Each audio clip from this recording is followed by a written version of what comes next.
Savez-vous qu'un bébé sur 40 qui naît dans le monde est un jumeau et que ce chiffre ne cesse d'augmenter depuis les années 70? Bonjour, je suis Camille, maman de jumeaux et hôte de Coup Double, le podcast qui explore l'univers de la parentalité multiple. Chaque semaine, à travers des récits sincères de parents de jumeaux, des échanges avec des experts ou des conseils concrets inspirés de mon propre vécu de maman, je vous accompagne dans les hauts et les bas de cette aventure unique qui est celle d'être parent de jumeaux. Alors bienvenue dans l'univers exceptionnel et fascinant de la gémellité. Bienvenue sur Coup Double. Bonjour à toutes et tous et bienvenue sur Coup Double. Je suis ravie de vous retrouver aujourd'hui pour un nouvel épisode à deux voix et surtout qu'on va aborder un sujet que vous étiez nombreuses à attendre, celui de l'allaitement avec des jumeaux. Alors pour en parler, j'ai eu le plaisir de recevoir Séverine, qui est infirmière puéricultrice libérale, maman de 4 enfants dont des jumelles et consultante en lactation certifiée IBCLC. Alors autant vous dire que c'est une experte à la fois en théorie mais aussi en pratique de l'allaitement. Et dans cet épisode, évidemment, Séverine revient sur ses propres expériences d'allaitement et sur ce qui l'a poussée à se former en lactation pour accompagner au mieux les familles. Elle nous explique les spécificités de l'allaitement avec des multiples, elle nous partage des conseils concrets pour mieux vivre son allaitement au quotidien et elle nous aide à déconstruire aussi beaucoup d'idées reçues sur l'allaitement avec 2 bébés. Ensemble, on a essayé de balayer toutes les grandes étapes de l'allaitement, la mise en place, avec un focus sur le démarrage de l'allaitement en cas de prématurité, mais on a aussi parlé des défis du quotidien, de la reprise du travail et enfin du sevrage. Avant de commencer, je voulais vous dire un grand merci pour tous vos retours sur les derniers épisodes parce que vous êtes de plus en plus nombreux à écouter les témoignages qu'on fait sur Coup Double et ça me touche beaucoup.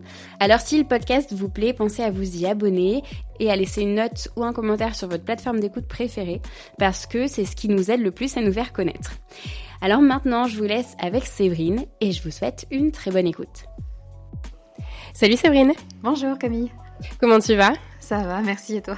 Ça va très bien, merci. Merci d'être là aujourd'hui. Ça fait vraiment depuis un moment que j'attends justement d'avoir quelqu'un pour venir me parler de l'allaitement sur le podcast. Donc merci beaucoup d'être avec moi aujourd'hui. Et petite info, même si à toi je te l'ai déjà dit, je n'ai moi-même pas allaité. Bon, c'est un gros regret pour moi, c'est un des principaux regrets de ma maternité pour le moment. Et donc l'avantage, c'est que pour le coup, je vais avoir des questions d'une novice, de quelqu'un qui part de zéro, qui a aucune connaissance sur l'allaitement. Donc c'est parfait pour justement nos auditeurs et auditrices qui du coup seront peut-être au même stade que moi. Donc déjà, est-ce que pour commencer, tu peux te présenter en quelques mots pour que tout le monde sache qui tu es ? Oui, tout à fait. Donc moi, je m'appelle Séverine, je suis infirmière puéricultrice de formation initiale et je me suis spécialisée en allaitement maternel et donc je suis consultante en lactation certifiée IBCLC. C'est un acronyme pour juste dire qu'on a une certification internationale. On a une obligation de formation tous les 5 ans, de recertification tous les 5 ans, avec une certaine exigence en termes d'allaitement maternel. Donc moi j'ai un parcours principalement hospitalier, j'ai beaucoup travaillé en réanimation pédiatrique et néonatale. Je me suis ensuite installée donc en libéral. Et donc maintenant, j'accompagne principalement en libéral les familles, que ce soit en prénatal, en postnatal et jusqu'au sevrage de l'allaitement, les bébés et les mamans. Donc en fait, tu es toujours infirmière libérale avec cette spécialisation en puériculture et en parallèle, tu as justement cette casquette aussi de consultante en lactation via cette certification IBCLC. Ouais, c'est ça. Alors après, il y a une petite nuance sur le fait que je suis pas infirmière libérale comme toutes les infirmières, comme ce qu'on peut entendre, celle qui vient à domicile pour faire les prises de sang, les pansements, etc. Moi, je suis vraiment, j'exerce mon métier d'infirmière puéricultrice, donc c'est vraiment de l'accompagnement à la parentalité, que ce soit sur des problématiques que les parents peuvent rencontrer, juste concernant la connaissance du rythme de leur bébé, les émotions, le sommeil, c'est un vrai sujet. C'est vraiment de l'accompagnement à la parentalité. Et du coup, IBCLC, si on revient justement sur cet acronyme, tu disais c'est pour reconnaître qu'il y a une reconnaissance aussi internationale de cette certification et c'est uniquement pour les professionnels de santé. Oui, tout à fait. Ouais. Exactement, il faut être professionnel de santé pour pouvoir avoir, parce qu'il y a des connaissances minimum à avoir pour pouvoir passer cette certification, dont des connaissances en santé, donc oui, tout à fait. En France, tous les consultants en lactation IBCLC qu'on va rencontrer, ce sont des professionnels de santé. Si on en revient justement à ta présentation, donc là on a présenté ta partie plutôt pro, mais il y a aussi la partie perso parce que tu vas le raconter mieux que moi, mais tu es maman et aussi maman de jumelles. Tout à fait, exact. Donc je suis maman de 4 enfants. J'ai des jumelles qui sont grandes maintenant, qui ont 10 ans, un petit garçon de 6 ans et une petite fille de 2 ans. On va parler un petit peu de toi, ton expérience personnelle avec l'allaitement, avant de rentrer sur des sujets plutôt spécifiques à l'allaitement de jumeaux. Mais avant de poser tout ça, est-ce qu'on peut revenir justement sur les différents types d'allaitement ou d'alimentation en fait pour les bébés. Moi j'ai en tête allaitement exclusif, allaitement mixte, le tire-allaitement, l'alimentation avec du lait infantile. Est-ce qu'il y en a peut-être d'autres? Est-ce que toi tu peux nous expliquer un petit peu tout ça pour démêler tous ces mots qu'on met sur l'alimentation des bébés? Oui, bien sûr. Oui, alors effectivement, il y a plusieurs modes d'alimentation pour les bébés. Donc le lait infantile, le lait artificiel, c'est les préparations commerciales pour nourrissons qui ont comme spécificité de devoir respecter sur le plan nutritionnel. Il faut que ça puisse être adapté au bébé. On ne donne pas n'importe quel lait à un nouveau-né. Donc ils ont une espèce de charte entre guillemets pour pouvoir proposer tous les apports dont le bébé a besoin. Et puis donc à côté de ça, on a effectivement l'allaitement exclusif. Dans l'allaitement exclusif, on peut avoir l'allaitement exclusif au sein. On peut aussi avoir l'allaitement exclusif mais avec le tire-lait. Donc ça c'est ce qu'on appelle le tire-allaitement exclusif. Parce que finalement dans le tire-lait, en tout cas avec le tire-lait, on peut avoir donc des mères qui choisissent de tire-allaiter exclusivement, ou bien certaines qui vont tire-allaiter de façon occasionnelle. Et donc là, ça va être soit par exemple pour une reprise du travail, ou bien dans leur propre organisation. Elles peuvent aussi faire certaines tétées au sein et d'autres au biberon, mais avec le lait maternel. Et puis dans l'allaitement mixte, en fait souvent on entend deux choses. Ça peut être effectivement soit allaitement mixte dans le sens où c'est le biberon et le sein, donc c'est mixte dans la proposition en fait de comment on alimente le bébé. Et ça peut être malgré tout un bébé qui ne reçoit que le lait maternel. Et puis donc dans l'allaitement mixte, on a aussi les femmes qui choisissent d'allaiter leur bébé avec du lait artificiel et avec le lait maternel. Et puis ça, on est sur les modes d'alimentation principales. Après, tu demandais s'il y en avait d'autres qui existaient, parce que souvent, on entend le sein ou le biberon. Est-ce qu'il existe d'autres choses? Oui, on n'est pas obligé de proposer que le biberon en contenant. Parfois, on peut t'amener à proposer la tasse quand ils sont tout petits, ou bien ce qu'on appelle le DAL, c'est un dispositif d'aide à la lactation. Parfois, certaines mamans font comme ça et allaitent leur bébé avec ce dispositif. Donc, en fait, c'est une toute petite sonde qu'on va positionner sur le sein de maman, notamment quand il y a des soucis de mise en place de l'allaitement ou quand le bébé est un peu fatigué. Enfin, voilà. Donc, c'est une autre façon d'alimenter son bébé, mais ça fonctionne aussi très bien. Ça marche. Et ça peut être fait aussi depuis chez soi, c'est pas que en milieu médical ou autre? Ouais, tout à fait. Ça peut se mettre en place à la maison. Surtout quand on a des tout petits bébés, ça se met en place d'abord à l'hôpital. Comme ça, ce qui est bien, c'est que c'est encadré, que les professionnels peuvent montrer, expliquer comment on le met en place. Et puis, parfois, c'est des mamans qui peuvent rencontrer une professionnelle de l'allaitement par la suite et qui vont quand même mettre en place un dispositif d'aide à la lactation. Et dans ce cas-là, ça se fait à la maison sans problème. Comme je le disais, on va aussi parler donc déjà de ton expérience personnelle avec l'allaitement. Toi, est-ce que tu peux nous dire justement comment est-ce qu'elles se sont passées tes expériences d'allaitement et notamment ton allaitement gémellaire qui en fait était ton premier allaitement? Est-ce que toi, tu t'es sentie soutenue dans tes différents parcours d'allaitement? Aussi peut-être de manière différente entre le premier allaitement et puis les suivants. Est-ce que tu peux nous parler un peu de ça? Ouais, bien sûr. Alors pour mes premières, pour mes jumelles, alors faut savoir que moi j'ai toujours su que je voulais allaiter. Ça c'était un choix. Je pense que c'est quelque chose. Je me suis jamais trop posé la question. Pour moi c'était évident que j'allais allaiter mes enfants. Donc 1 ou 2 bébés finalement. Je me suis pas trop posé de questions. Voilà. Ça allait de soi en fait. Et puis en fait quand mes filles sont nées, alors moi j'ai de la chance parce qu'elles sont pas nées très prématurées. Elles sont nées à 35 plus 5, donc ça va quand même. Elles étaient autonomes pour respirer, enfin voilà, j'avais pas de soucis particuliers. Par contre, elles n'étaient pas complètement autonomes pour téter, et c'était des petits poids. Donc c'est vrai que sur le démarrage, déjà, première fois que j'étais maman, Donc voilà, c'est pas évident, hein. Là, la casquette professionnelle, elle est complètement mise de côté, hein. On est juste maman. Et puis, c'est vrai que pour cet allaitement, finalement, alors on a fait un allaitement mixte jusqu'à à peu près l'âge de 4 mois et demi, 5 mois. Ok. Là, du coup, mixte justement, mixte-allaitement, ouais. mixte lait maternel, lait infantile. C'était quoi, du coup, dans ton cas? C'était du mixte lait infantile et mise au sein. Ça marche. Voilà.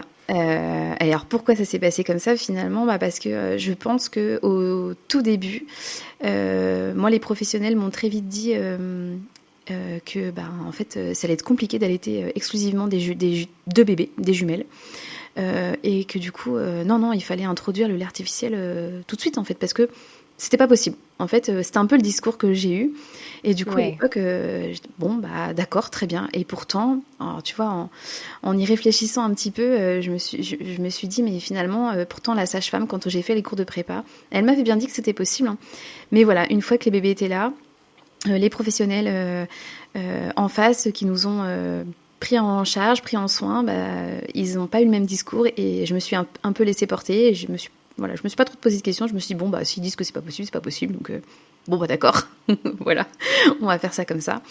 Donc, avec le recul que j'ai maintenant, je me dis que ça a manqué un petit peu de soutien, un petit peu d'accompagnement sur justement la compréhension et sur les possibilités que j'avais vraiment. Ils m'ont un petit peu imposé leur choix en toute bienveillance, hein, finalement. C'était pas bien sûr, ouais. Mais le discours t'a découragé, en fait. Mais voilà, le discours. Alors même sans forcément me décourager, c'était juste dans le sens où, en fait, c'est pas faisable. Donc d'accord, ok, c'est pas faisable. Enfin, je l'ai pas mal vécu. C'est pour ça que finalement, quand j'en parle, j'ai aucun regret parce que à l'époque, avec ce que je savais, comment on m'a accompagnée, voilà, ok, c'est comme ça. C'est pas très grave. Enfin voilà, je l'ai pas mal vécu. C'est pour ça qu'il y a pas vraiment de pensée négative par rapport à ça, parce que sur le moment, c'était comme ça et puis c'est tout. Et bon, voilà. Pour ça que j'ai pas de regrets. Finalement, j'ai quand même bien vécu, même si c'était pas mon projet initial, je l'ai quand même plutôt bien vécu. Donc ça va. Et puis après, par contre, sur les 2 autres allaitements, sur celui de mon fils et de ma petite dernière, rien à voir évidemment. Pour mon fils, là par contre, j'étais pas encore spécialisée, j'étais pas encore formée, j'étais pas encore consultante en lactation et j'ai été très très très mal accompagnée. Pour le coup, le démarrage, je l'ai très mal vécu à la maternité, ça s'est pas bien passé du tout. Heureusement, j'ai eu un soutien sans faille de ma sage-femme, qui, je pense, sans elle, je n'aurais pas réussi, j'aurais pas pu allaiter. Donc vraiment, j'ai eu un très très fort soutien de sa part et c'est ce qui a aidé, c'est ce qui a fait que ça a tenu et que j'ai pu allaiter mon fils longtemps. Et puis pour ma petite dernière, là entre-temps forcément j'étais formée et du coup je me suis beaucoup moins posé de questions, je me suis fait confiance et puis j'avais les infos aussi, je savais vers quoi aller, je savais comment ça devait se passer. Donc ça a été beaucoup plus fluide et beaucoup plus serein. Donc rien à voir finalement. Ça marche. Justement, tu en as un peu parlé, c'est après la naissance de ton deuxième que du coup tu t'es formée à ce nouveau métier, ou à cette nouvelle spécialisation plutôt. Toi justement, qu'est-ce qui t'a conduit à te tourner vers cette spécialisation? Est-ce que c'est toi-même ton propre vécu de maman, l'accompagnement que tu as eu qui a un peu influencé cette envie de te spécialiser en tant que consultante en lactation? Une partie personnelle, évidemment, du fait de mon parcours forcément. Et puis aussi parce que quand on commence un petit peu à se renseigner, en fait on se rend compte que finalement il y a plein de choses qui sont possibles. Et puis les amis, du coup j'étais à un âge où il y avait plusieurs bébés qui sont arrivés après. Et puis en fait je me suis rendu compte que très vite les mères étaient peu soutenues ou alors avaient des mauvaises infos de la part des professionnels. Enfin c'était bancal et du coup elles sevraient leur bébé, elles arrêtaient d'allaiter pour des raisons, c'était pas normal. C'était pas des bonnes raisons de se Ouais, en fait, c'était pas un choix de leur part parce que c'était décidé, c'était mal orienté. Exactement, voilà. Ouais, tout à fait, exactement. Et puis après, sur le plan professionnel, parce que du coup, j'ai travaillé dans des services de néonates. Et puis, on se rend compte que, en fait, en fonction de sur qui la maman va tomber, elle aura pas les mêmes infos, le professionnel va pas avoir le même discours. Et là, je me suis dit, non, en fait, il y a un souci, ça va pas du tout. Et moi, je me voyais pas du tout exercer comme ça. J'avais besoin d'avoir une formation reconnu, avec des connaissances et savoir où j'allais, ce que je disais, ce que je proposais aux mamans. J'avais envie vraiment de proposer quelque chose de fiable. Et c'est pour ça, du coup, que je me suis tournée vers cette formation. Là, justement, on va continuer sur tout ce qui est préparation à l'allaitement parce que tu as un peu ouvert la voie. Si nous, on souhaite justement se faire accompagner sur l'allaitement, comment est-ce qu'on peut savoir si, en face, le professionnel de santé est quelqu'un de compétent sur cette question de l'allaitement ou pas du tout? Est-ce qu'il y a des signes d'alerte qui peuvent justement nous mettre un peu la puce à l'oreille pour nous dire « Ah là, le conseil qu'on a reçu, il n'est pas forcément bon, je vais me tourner vers quelqu'un d'autre ». Alors déjà, c'est vrai que la première chose, parce que les personnes qui sont vraiment spécialisées en allaitement, c'est donc des professionnels qui vont avoir la certification IBCLC, bien sûr, et aussi les professionnels qui vont avoir un DU allaitement, c'est un diplôme universitaire. Parce que ces personnes-là aussi, elles ont fait une spécialisation, elles ont fait 1 an supplémentaire pour être vraiment spécialisées en lactation humaine et en allaitement maternel. Dans les autres professionnels qu'on peut rencontrer, finalement, c'est un petit peu au petit bonheur la chance, j'ai envie de dire. Parce que soit vous avez certains professionnels qui, sans avoir de spécialité, vont quand même se renseigner, vont quand même se mettre à jour, ou qui sont intéressés. Et dans ce cas-là, ils vont pouvoir donner des conseils quand même adaptés. Et puis, il y en a d'autres qui vont pas du tout se mettre à jour, que ça intéresse pas plus que ça. Et du coup, là, parfois, ils donnent des conseils complètement ahurissants, complètement à côté de la plaque. Donc, en vrai, pour les mamans...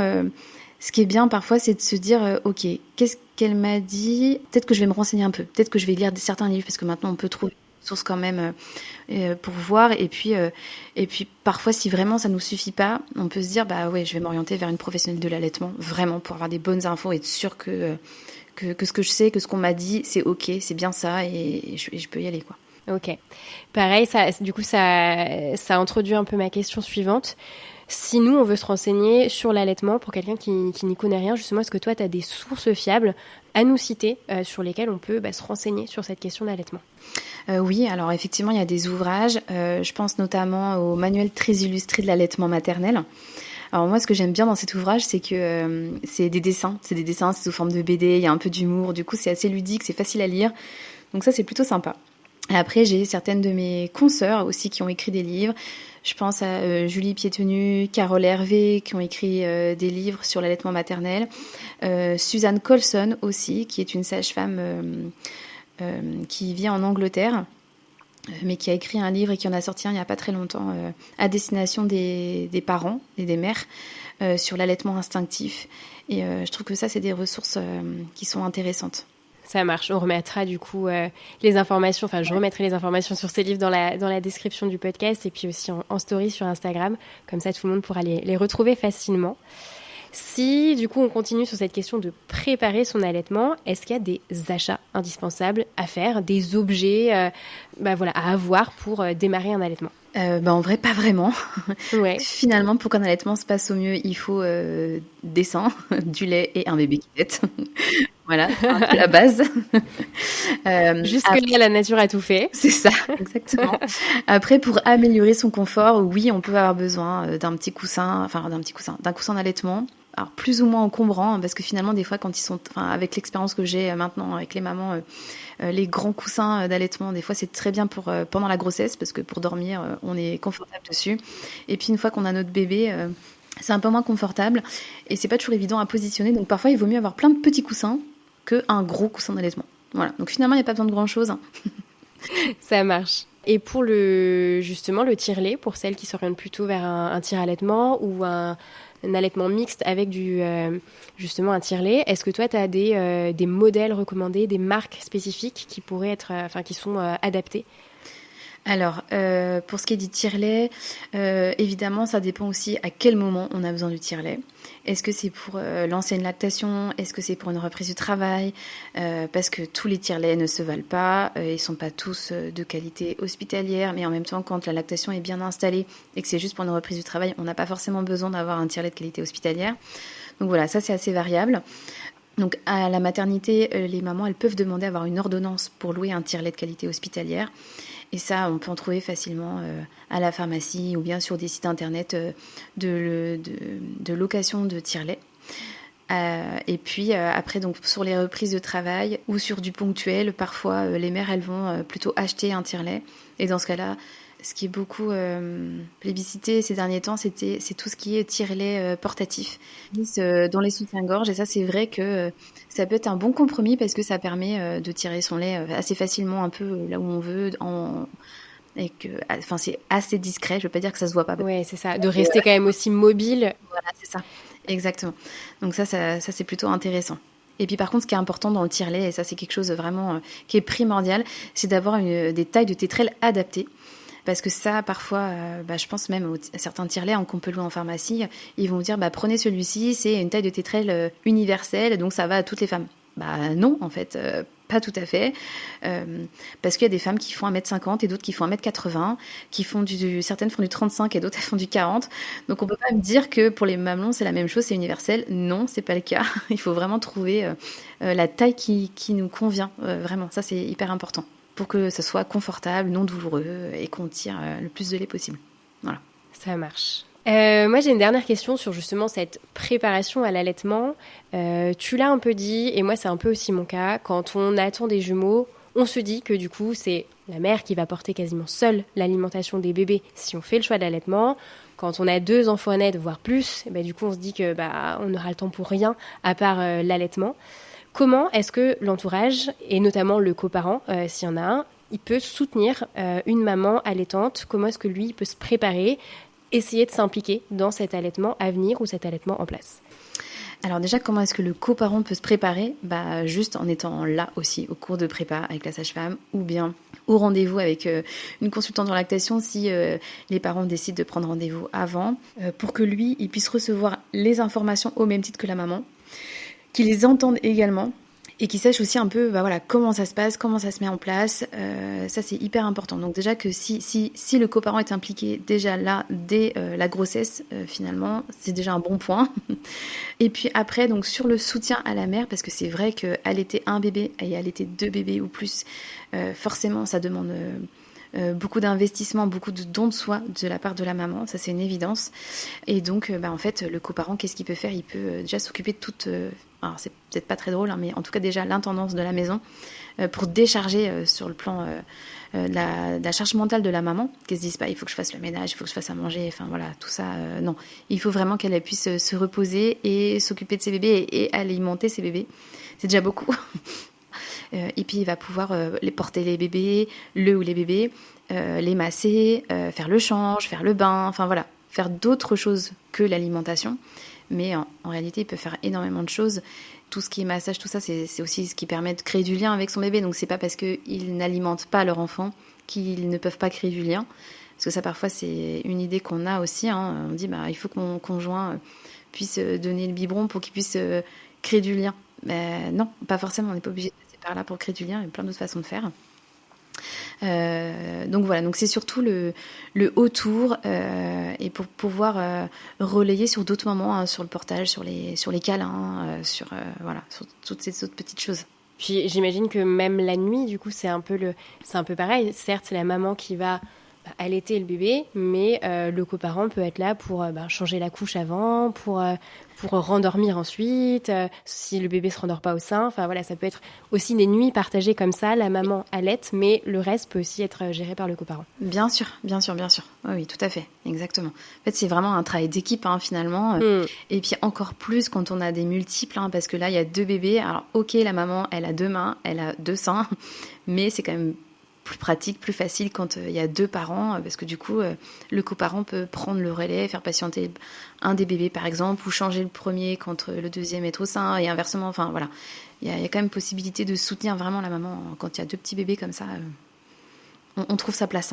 Alors, si on parle maintenant de démarrage d'allaitement, est-ce que toi, tu as des conseils pour bien démarrer son allaitement, et notamment des conseils pour stimuler la lactation, parce que justement c'est aussi une des peurs, une des craintes de beaucoup de futures mamans qui souhaitent allaiter, de futures mamans de jumeaux, c'est de pas produire assez de lait, pas avoir assez de lait pour les 2 bébés. Alors, faut savoir que l'allaitement, ça répond à la demande. Donc plus il y a de demandes, plus la mère elle va produire du lait. Donc une maman qui allaite un singleton, donc un seul bébé, elle va produire entre 700 et 800 ml par 24 heures de lait. une maman de multiples, elle va pouvoir produire 1 litre, voire plus, selon leur capacité. Plus il va y avoir de stimulation, plus il va y avoir de drainage du sein, et plus elle va produire du lait. Donc en fait la clé c'est ça, c'est mettre, alors selon les termes des bébés évidemment, on en parlera un petit peu plus loin, un petit peu après, mais plus les bébés vont téter, plus elle va produire du lait. Moi souvent je donne l'image d'une usine de production de jouets par exemple. Donc tu sais, pendant la période de Noël, on a plein de demandes de jouets, il y a plein de commandes parce que voilà, c'est la période, on offre plein de cadeaux aux enfants. Et donc, dans les usines de production, pour pouvoir répondre à cette demande, faut se dire qu'ils embauchent des personnes pour pouvoir répondre à cette demande. Donc, ils embauchent plein de monde. Ok, comme ça, ils augmentent la cadence de production. Et puis, l'été, il y a moins de demandes de jouets. Du coup, les personnes qui étaient là en plus l'hiver, à la période de Noël, ils sont plus là, en fait. Et du coup, on se restreint en termes de personnel pour ralentir la cadence parce qu'il y a du stock. Il faut se dire que la production de lait, c'est pareil. Plus le sein est drainé, plus les cellules dans le sein, elles vont se dire ok, vite, il faut qu'on produise, donc elles augmentent la cadence, elles augmentent la vitesse de production. Alors que si le lait stagne et que du coup on a un peu de marge et un peu de stock, et du coup elles se disent ok, tranquille, on ralentit la production, il n'y a pas trop besoin puisque le sein n'est pas trop drainé finalement. Voilà. Ça marche. Du coup, quand on a des jumeaux, on a un cabinet de recrutement qui nous a recruté des cellules en intérim qui viennent nous aider à produire plus de lait. C'est ça, c'est un peu l'idée. Ok. Toi qui du coup a allaité justement des bébés seuls, des singletons, et 2 bébés, tes jumelles, est-ce qu'il y a des positions qui sont recommandées pour allaiter 2 bébés? Est-ce que c'est recommandé d'allaiter plutôt les 2 de manière simultanée, les 2 l'un après l'autre? En termes de position, qu'est-ce que toi tu recommandes pour des jumeaux? Alors, en termes de position, déjà, la chose la plus importante pour les mamans, la chose la plus importante qu'elles devraient avoir en tête, c'est leur confort. Vraiment, ça c'est primordial. C'est hyper important qu'elles soient confortables quand elles allaitent leur bébé. Encore plus quand il y en a 2, parce que du coup ça revient souvent quand même, un tout petit bébé ça tète régulièrement. Donc ça c'est vraiment hyper important. Souvent en termes de facilité, il y a beaucoup de mamans ou de professionnels qui vous diront allaiter en ballon de rugby. Donc en fait on a les bébés de chaque côté. Qui se retrouvent, alors ils sont pas du coup contre le ventre de la mère, ils sont vraiment sur le côté et ils ont plutôt la tête orientée vers le plafond. Ok. Voilà. Ils sont du coup posés sur les avant-bras de la maman et sur un coussin d'allaitement. Comment est-ce qu'ils sont Généralement ils sont sur le coussin d'allaitement et puis la mère elle maintient les bébés derrière, elle place leurs bras et elle met leurs mains au niveau de la nuque pour pouvoir les amener au niveau des seins. Donc ça c'est une première position et puis moi j'aime bien quand même parler de la position du BN, le Biological Nurturing, de Suzanne Colson, et là ça permet à la mère en fait de vraiment s'asseoir, elle va poser son dos, elle va s'incliner un petit peu vers l'arrière et puis du coup les bébés vont être posés sur elle, donc naturellement ils vont avoir le ventre contre leur maman et c'est des positions souvent beaucoup plus confortables et ça parfois presque, elle peut avoir une main à moitié libérée pour faire autre chose en même temps. Vous voyez, enfin vraiment, elles sont beaucoup plus détendues généralement dans ce type de position-là. Mais ce qui est primordial, en tout cas, c'est son confort. Et justement, comme je te le disais, est-ce que il faut allaiter les deux bébés en même temps? Faut plutôt faire l'un après l'autre? Est-ce qu'il faut alterner les seins? Je sais pas, des petites recommandations pour justement les jumeaux. Savoir ce qu'il faut faire. Est-ce qu'il y a des choses à mettre en place pour l'allaitement? Alors ça va dépendre en fait des rythmes de chacun. Parce que finalement, un bébé allaité, on ne sait pas trop combien de fois il va avoir besoin de téter. Parfois, les bébés sont synchronisés. Et parfois, ils vont avoir besoin de téter en même temps. Dans ce cas-là, on les installe en même temps. Et puis, il y a des fois où ils vont être en décalé. Ça peut arriver. Donc, en fait, il y a certains moments où les tétés vont être à 2, certains moments où les tétés vont être un par un. Ça, c'est assez variable, en fait. Ça dépend vraiment. Et puis, par rapport au fait qu'on propose un sein, les deux, on alterne, voilà. Ça, c'est pas toujours évident pour les mamans de s'y retrouver. On se dit, mais comment de se rappeler. Oh là là, ouais, c'est pas simple. Alors, parfois, il y a des mamans qui vont faire, effectivement, qui vont alterner bébé et sein.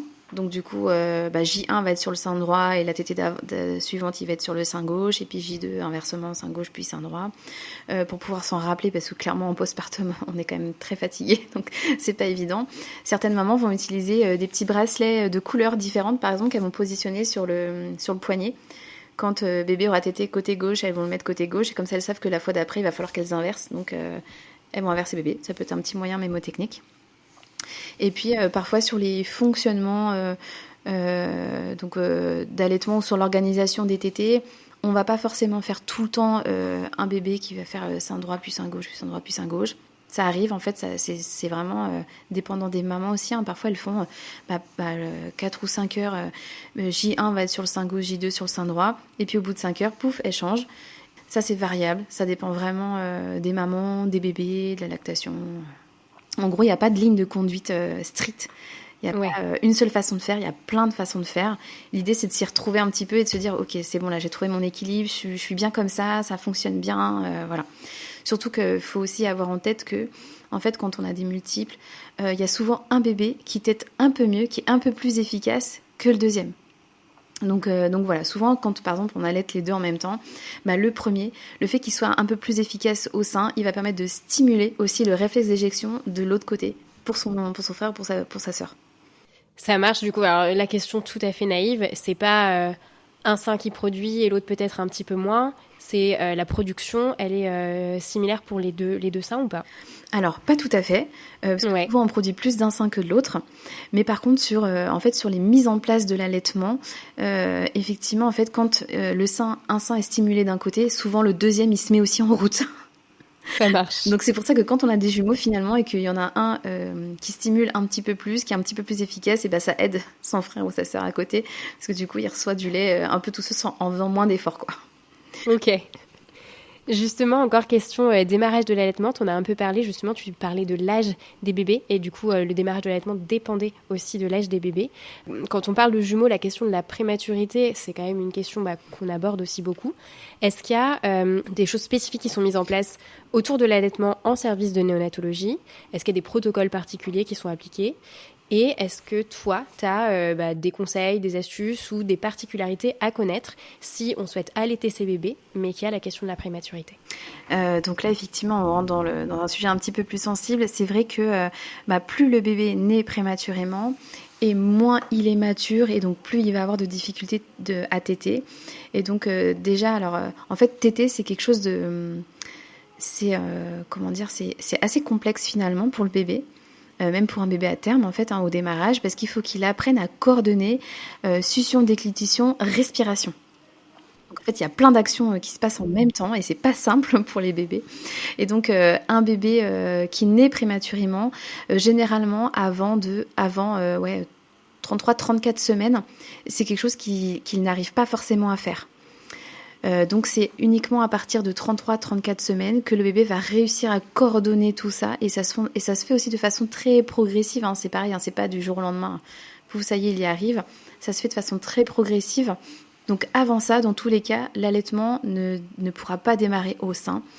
Ça passe forcément par une alimentation par sonde gastrique, et donc là on va mettre en place son allaitement avec le tire-lait. Ça va être le meilleur ami de la maman sur les premières semaines de vie du bébé pour mettre en place l'allaitement. Et puis après, progressivement, les bébés vont pouvoir téter au sein. Sur la mise en place, les premières tétées, sur la mise en place de l'allaitement, donc dans l'idée, en fait, sur un bébé qui est vraiment tout petit, qui n'est pas en capacité de téter, l'idée c'est que les mamans, donc, elles puissent tirer leur lait assez tôt, assez rapidement. Sur le papier, on va dire ça comme ça, on dit qu'il faudrait idéalement tirer son lait dans les deux premières heures qui suivent l'accouchement. Ça, c'est pas toujours évident, c'est pas toujours simple de le faire pour les mamans, parce que en fonction des circonstances de l'accouchement, est-ce que c'est un accouchement dans l'urgence, enfin voilà. Donc c'est pas toujours simple de faire ça. Mais dans l'idée, ce serait pourquoi ? C'est pour du coup stimuler la lactation qu'il faut le faire dans les 2 heures ? Oui, okay. Exactement. C'est parce que du coup, si on stimule assez rapidement les seins juste après la naissance des bébés, ça favorise une montée de lait beaucoup plus rapide en fait. Alors que plus on attend, plus on tarde à tirer son lait, Et plus la montée de lait va être tardive et plus ça va être un peu plus compliqué à mettre en place. Ça va demander encore plus d'efforts par la suite à la maman. Donc plus on commence tôt, mieux c'est. Mais des fois, c'est pas toujours possible. Donc dans l'idée, c'est ça, c'est de se dire, ok, bon, là, je suis trop fatiguée, j'en peux plus. Puis j'atterris et puis finalement, voilà, mon bébé, il est préma. Ça s'est fait dans l'urgence. Faut le temps de digérer aussi l'info. Et donc, j'ai envie d'allaiter, donc je mets en place ça. Voilà, dès qu'on se sent un petit peu mieux, faut pas hésiter à le faire, même si c'est le soir même ou quelques heures après, enfin voilà, ou le lendemain. Mais l'idée, c'est d'y penser quand même, ouais, pour pouvoir mettre en place son allaitement. Donc après, progressivement, du coup, on va rapprocher bébé du sein, même s'ils sont pas en capacité de faire des vraies tétées nutritives au tout début.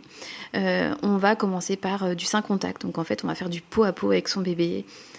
Et puis il va avoir la bouche pas très loin du sein, et puis des fois ils font des petites tentatives, ils l'échouillent, ils font des petites suctions, c'est pas beaucoup mais ça suffit, et c'est comme ça qu'ils apprennent à téter. Ça se fait vraiment de façon progressive, et plus ils vont être au contact du sein, plus ils vont faire des tentatives, et plus après ils vont devenir compétents et ils vont être en capacité de téter.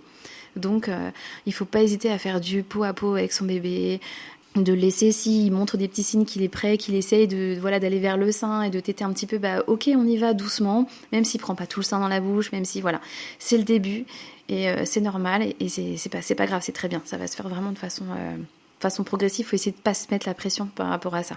On y va doucement au rythme du bébé, et plus il est contre sa maman, plus il retrouve finalement son habitat naturel, en fait. Il était dans le ventre de sa maman, il se retrouve au-dessus, sur sa maman. C'est ce qui va aussi aller stimuler les bébés pour essayer de trouver le sein et d'apprendre à téter progressivement. On va parler maintenant un peu des difficultés qu'on peut rencontrer pendant un allaitement. Moi, j'ai en tête certaines difficultés que j'ai pu entendre chez certaines de mes proches qui ont allaité, des douleurs pour certaines, notamment justement à la mise en place de l'allaitement, parfois des crevasses, parfois une baisse de lactation, un bébé qui prend pas assez quand il est au sein.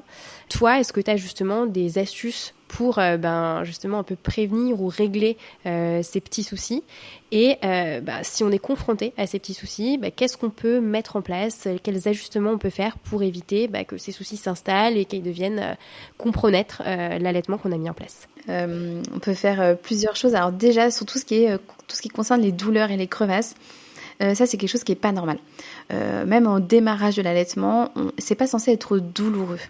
Ça peut être sensible un petit peu, 1 à 2 premières 3 minutes, quand bébé tète, mais après ça doit passer. Si la maman, elle serre les dents ou qu'elle appréhende les mises au sein, parce que ça fait trop mal, c'est pas normal. Et dans ce cas-là, il faut essayer de trouver soit un professionnel qui peut accompagner pour comprendre ce qui se passe. Sachant que dans la majorité des cas, quand même, c'est un problème de positionnement. C'est des bébés qui prennent le sein de façon trop superficielle, pas assez en profondeur, et c'est ce qui provoque les douleurs chez les mamans. Et lorsqu'on arrive à améliorer le positionnement du bébé sur le sein, souvent les douleurs disparaissent. Si c'est pas immédiatement, c'est dans les heures qui suivent. Et les crevasses, elles cicatrisent aussi très très vite une fois qu'on a corrigé ce positionnement. Voilà, ça c'est une première chose. Après, tout ce qui concerne l'inconfort, donc type engorgement, alors ça au démarrage de l'allaitement, ça arrive assez fréquemment. C'est ce qu'on appelle donc au moment de la montée de lait, l'engorgement physiologique. Et donc effectivement, parfois les mamans se retrouvent avec des seins un petit peu tendus et elles savent pas trop comment gérer ça.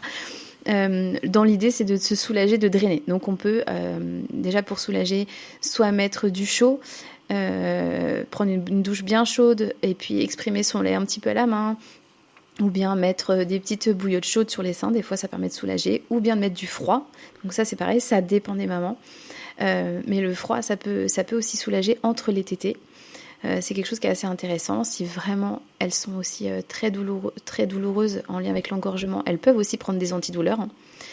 Ça c'est possible.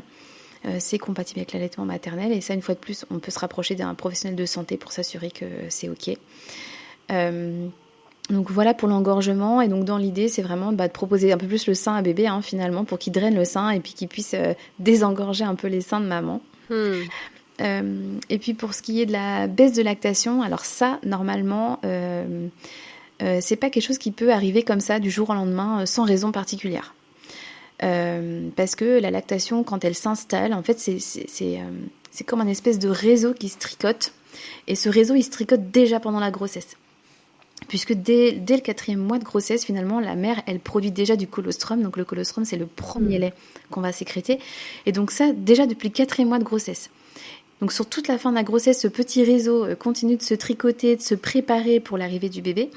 Donc une fois qu'il est là, une fois que la lactation se met en place, en fait, ce réseau, pour qu'il se déconstruise et qu'il y ait du coup une baisse de lactation, c'est pas possible là comme ça, voilà, sans raison particulière, c'est pas possible. C'est que soit il y a une raison derrière, ça peut être une baisse de lactation secondaire, c'est souvent c'est la raison principale que les mères elles peuvent rencontrer, parce que ça peut être soit parce que bébé était pas bien, prenait pas le sein correctement en bouche et du coup il stimulait pas bien, et du coup en fait quand la lactation se calibre complètement, elle s'est calibrée sur un mauvais mode de fonctionnement, et c'est là qu'elle induit une baisse de lactation. Donc ça peut arriver aux alentours des 6-8 semaines, quand la lactation est complètement calibrée. Si elle s'est pas bien calibrée, ça va induire une baisse de lactation. Ou bien donc effectivement si on a introduit du lait artificiel avant, typiquement, forcément le corps en fait il s'adapte, parce que s'il y a moins de drainage, il se dit que ça sert à rien de produire trop de lait, donc il induit une baisse de lactation. Après, il peut y avoir aussi des événements comme un choc émotionnel important, comme une fatigue intense, tout ça aussi, ça peut quand même jouer sur la lactation. Et puis après, on a les insuffisances de la lactation primaire, et ça c'est plus en lien avec un manque de glandes mammaires, mais ça concerne très très peu de femmes, c'est un pourcentage très très faible, on est sur moins de 1% de la population. Okay. Voilà, donc c'est vraiment quelque chose d'exceptionnel. Donc généralement, la lactation peut pas baisser comme ça d'un coup, c'est pas possible. En tout cas, si on observe quelque chose, l'idée c'est de se rapprocher d'un professionnel pour essayer de comprendre ce qui s'est passé et pouvoir pallier à cette baisse de lactation et rebooster un petit peu. Justement, est-ce que toi, en tant que professionnel, t'observes un peu des erreurs fréquentes chez les mamans allaitantes, les jeunes mamans allaitantes, et est-ce que tu as des conseils pour justement éviter qu'elles fassent ces erreurs-là que toi tu retrouves chez beaucoup d'entre elles? Alors je dirais que sur le démarrage de l'allaitement, parfois la petite erreur qu'elle peut faire, c'est de se dire est-ce que mon bébé a faim quand je lui propose le sein? Parce que souvent on associe le sein uniquement à sa fonction nutritive, alors qu'en réalité les bébés et surtout les nouveau-nés, en fait, quand ils montrent des signes qu'ils sont prêts à téter, on ne sait pas pourquoi ils veulent téter. Parce qu'ils veulent téter pour un câlin, parce qu'ils veulent téter pour s'endormir, parce que, je sais pas, c'est une tétée apéro, dessert, parce qu'ils ont un peu mal quelque part, parce que, il y a plein de raisons pour le bébé de téter, et c'est pas que nutritif. Donc je dirais que la principale erreur, c'est mais ça souvent, c'est parce que c'est des idées reçues, c'est des choses qu'on dit depuis des années, ou qu'il y a quelqu'un qui va dire « Mais est-ce que t'es sûre qu'il a encore faim, là ?» En vrai, non, je sais pas, je suis pas sûre, j'en ai aucune idée, et c'est pas grave. En vrai, il faut pas trop se poser de questions, vraiment, sur le démarrage de l'allaitement. Bébé semble avoir envie de téter, ok, on y va. Hop, je lui propose le sein, je me pose pas de questions. Souvent, c'est comme ça que la lactation s'installe très bien, et ça donne confiance aussi aux mamans. Parce que finalement, l'allaitement, c'est vraiment quelque chose, ça demande de l'ajustement. C'est un acte naturel, mais c'est pas inné, que ce soit pour le bébé ou pour la maman en quelque sorte, parce que finalement le bébé il s'entraîne à téter dans le ventre de sa mère, mais une fois qu'il est là et qu'il est sur le sein de sa mère, il faut qu'il apprenne. Voilà, il n'y avait pas de sein dans le ventre de maman, donc c'est un apprentissage. Et donc voilà, c'est une relation vraiment, ce duo maman-bébé, il faut qu'ils fassent connaissance, il faut qu'ils s'ajustent, il faut qu'ils trouvent les positions qui leur conviennent à tous les deux. Et ça prend des fois quelques semaines. Et puis après, les mères, elles savent, en fait, quand le bébé commence à grandir, en fonction de comment il va, les mimiques qu'il va faire, le moment de la journée, comment il va pleurer, et elles savent, elles disent « Ah là, je sais, là, c'est une tétée parce que t'es fatiguée, là, c'est une tétée parce que t'as faim ».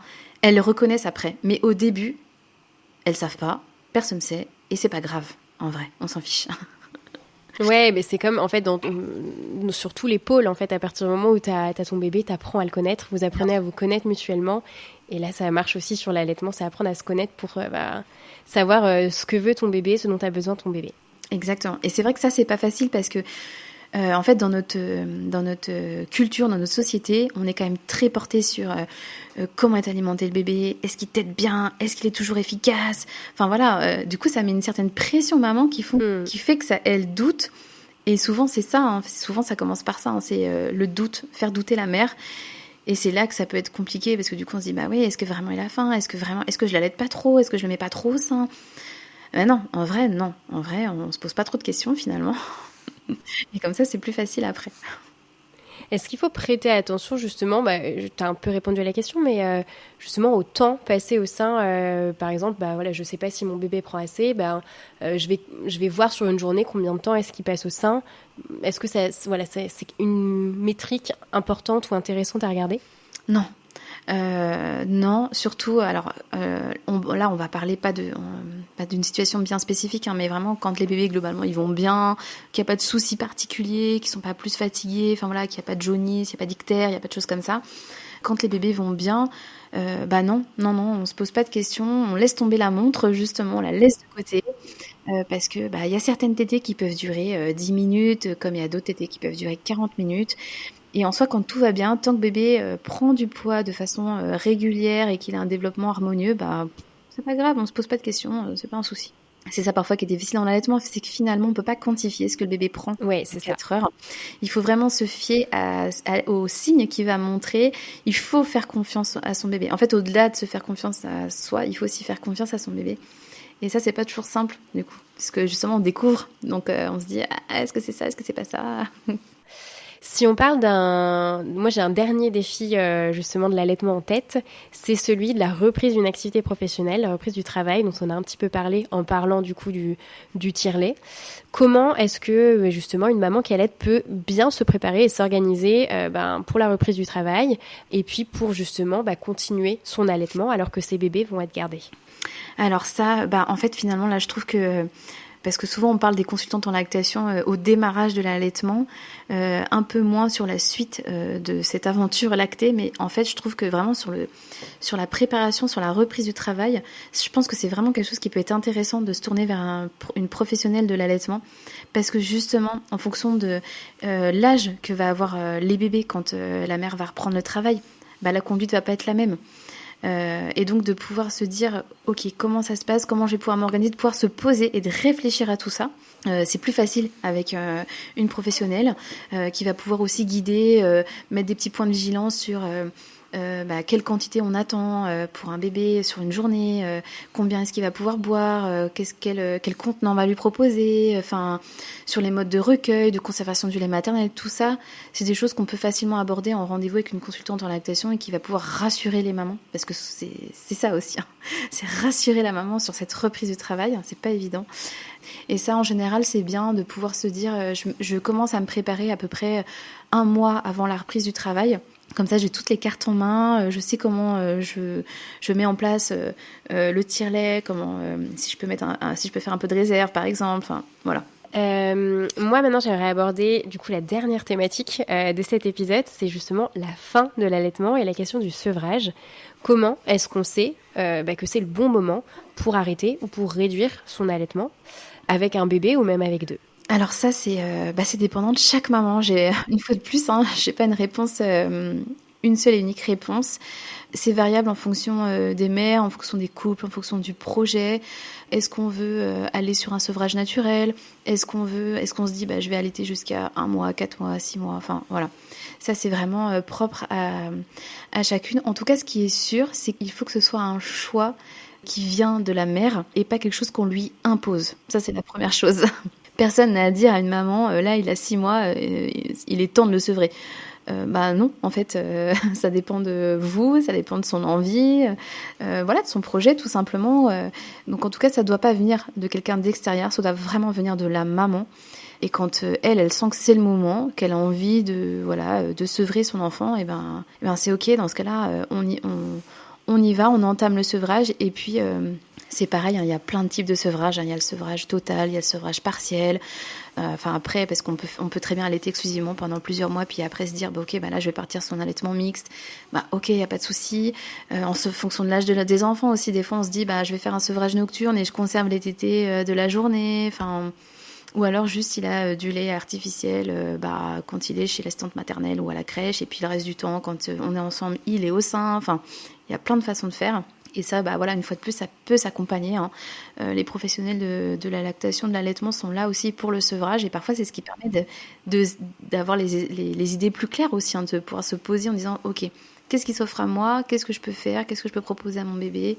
Qu'est-ce qui me correspond en fait ? Qu'est-ce qui résonne en moi aussi ? Ça, c'est hyper important. Et puis donc, quand on va partir sur un sevrage total ou même un sevrage partiel dans tous les cas, c'est quelque chose qui doit se faire progressivement. On n'arrête pas du jour au lendemain à allaiter parce que sinon, d'une, pour le bébé, ça peut être compliqué parce que de passer au sein à plus du tout le sein, qu'est-ce qui se passe ? Donc, il faut quand même y penser. C'est quelque chose qui se prépare. On verbalise auprès de son bébé. Comme ça, ça chemine et puis bébé n'est pas surpris. Et puis même pour la mère finalement, alors tant sur le plan émotionnel que sur le plan physiologique, parce que pareil, si on passe de 8 à 10 tétés par 24 heures à plus rien du tout, le corps il n'a pas le temps de comprendre. Ouais. Le risque c'est d'avoir un engorgement ou voire même une mastite, donc c'est encore plus grave. Donc voilà, dans l'idée, dans tous les cas, c'est que le sevrage ça se fait vraiment de façon progressive. On retire une première tétée. On voit comment le corps il s'adapte, on attend quelques jours, ça peut aller de 2-3 jours à plus d'une semaine. Et une fois qu'on voit que le corps il s'est adapté, ça va mieux, on n'a pas de douleur, on se sent bien, et hop, on retire une autre tétée. Enfin voilà, c'est vraiment quelque chose qui se fait de façon très très très progressive. Et dans le cas des jumeaux, justement, est-ce que c'est recommandé de faire le sevrage en même temps ? Est-ce que si on sent qu'un bébé est prêt et l'autre pas forcément, on peut sevrer à des moments différents ? Moi, encore une fois, question un peu naïve, Mais question pertinente. En fait, ça, une fois de plus, ça dépend des bébés. On n'est pas obligé de sevrer les deux en même temps. Parfois, la mère, elle peut choisir de sevrer ses bébés en se disant, moi, je voulais, je sais pas, allaiter jusqu'à 4 mois, par exemple, j'en sais rien. Et se dire, après, j'entame le sevrage. Et puis, il y a peut-être un bébé pour qui le sevrage, ça va passer tout seul. Puis peut-être que le deuxième, il sera pas tout à fait d'accord et ça va prendre un petit peu plus de temps. Ça peut arriver. Donc oui, on n'est pas obligé de le faire au même rythme. Ça va dépendre comment ça se passe pour chacun des bébés. Donc voilà, ça c'est variable aussi. Ça marche. Le mot de la fin, du coup, toi, ton conseil ultime pour toute future maman ou maman allaitante, justement par rapport à cette question de l'allaitement, quel serait le conseil que tu voudrais donner aux mamans vis-à-vis de l'allaitement ? D'avoir une consultante en lactation dans sa poche. À portée de téléphone dans son répertoire. Ouais. Donc ça serait l'idéal, c'est vrai, qu'elle puisse être vraiment bien accompagnée, d'être soutenue, d'avoir vraiment une personne de référence pour se dire, ok, si j'ai un doute, si on m'a dit quelque chose et c'est bizarre, ça correspond pas trop, ok, j'appelle ma consultante. Voilà, je pense que ça serait le top du top, que chaque maman qui souhaite allaiter puisse avoir du soutien, et encore plus pour des jumeaux parce que c'est tellement particulier. Et puis même s'il y a de plus en plus de jumeaux aujourd'hui, quand même, ça reste des naissances exceptionnelles. Et donc, tous les professionnels sont pas habitués en fait à accompagner des parents de multiples. Donc, je pense que c'est bien de pouvoir se tourner vers un professionnel qui a l'habitude quand même. Et puis, c'est aussi essayer de vivre le plus sereinement sa maternité possible. C'est pas simple, surtout avec 2 bébés. Mais en fait, moi je trouve que ce qui est hyper important, c'est d'essayer d'être en accord avec ce qu'on ressent et du coup de ne pas hésiter à solliciter les aides pour être en accord avec soi-même en fait et de se sentir bien dans sa maternité. Merci d'avoir écouté Coup Double. Si c'est pas déjà fait, n'oubliez pas de vous abonner et de nous laisser une note depuis votre plateforme d'écoute préférée puisque c'est vraiment ce qui aide le podcast à se faire connaître et à continuer de grandir. De mon côté, je vous retrouve la semaine prochaine pour un nouvel épisode. Et d'ici là, n'oubliez pas, chaque double naissance est une aventure unique, mais vous ne la vivrez pas seule.